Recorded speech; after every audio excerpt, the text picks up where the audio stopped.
Assalamualaikum warahmatullahi wabarakatuh. Perkenalkan, nama saya Kasmir dengan stambuk A251-19054. Program Studi Pendidikan Kimia, Fakultas Keguruan dan Ilmu Pendidikan di Universitas Tadulako. Dan di video kali ini, saya akan membahas mengenai hukum perbandingan volume.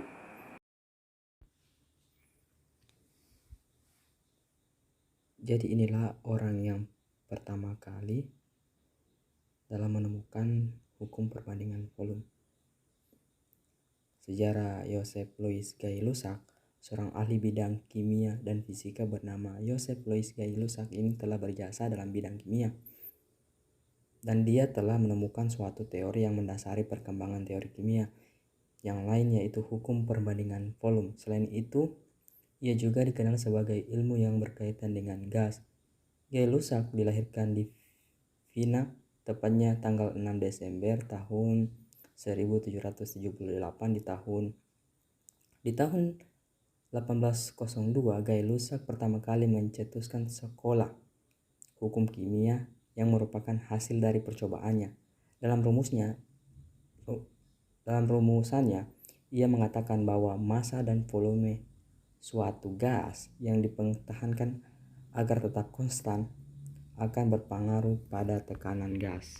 Dan untuk penemuan hukum perbandingan volume, untuk dapat merumuskan sebuah teori atau hukum di ilmu pengetahuan seperti kimia, maka diperlukan serangkaian penelitian yang mampu menjelaskan teori tersebut. Nantinya Gay-Lussac tidak menemukan dalam satu kali penelitian, namun berbagai reaksi telah ia coba.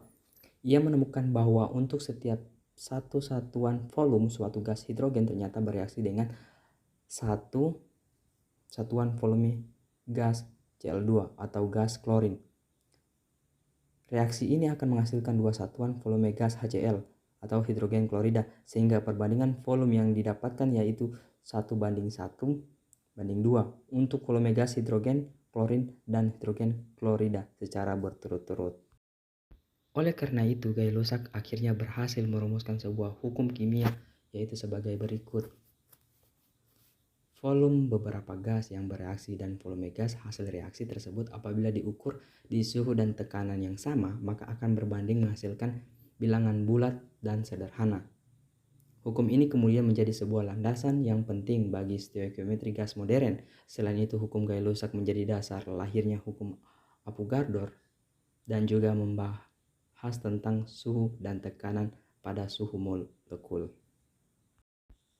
Itulah sejarah singkat mengenai hukum perbandingan volume, yang dimana seorang ilmuwan ini sangat berjasa yang mengembangkan ilmu kimia.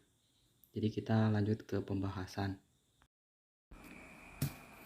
Adapun contoh di bawah ini, jika kita mereaksikan dua volume gas hidrogen sama satu volume gas oksigen, ternyata akan menghasilkan dua volume uap air. Dan contoh yang kedua adalah satu volume hidrogen ditambahkan dengan satu volume klorin, hasil dan bereaksi akan menghasilkan hidrogen klorida atau dua volume hidrogen klorida.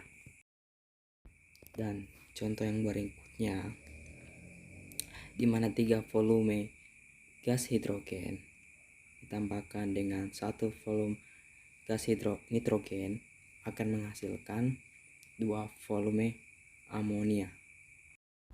Untuk lebih jelasnya, saya akan memberikan contoh supaya teman-teman di sini agak paham mengenai hukum perbandingan volume. Jadi di sini contoh soalnya seperti ini. Jika kita membakar 10 liter gas etana, berapa gas karbon dioksida yang akan dihasilkan? Jadi gas karbon yang dihasilkan itu adalah 20 liter, yang dimana kita menggunakan rumus volume gas yang dicari sama dengan koefisien zat yang dicari dibagi koefisien yang zat diketahui sama dikali volume gas yang diketahui. atau volume karbon dioksida sama dengan koefisien karbon dioksida dibagi koefisien etana dikali volume etana, yang dimana volume gas karbon dioksida sama dengan 4 dibagi 2 dikali 10 liter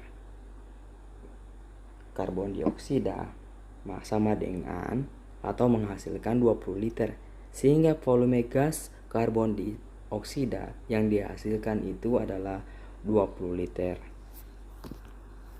Jadi itulah contoh soalnya. Itulah materi saya mengenai hukum perbandingan volume.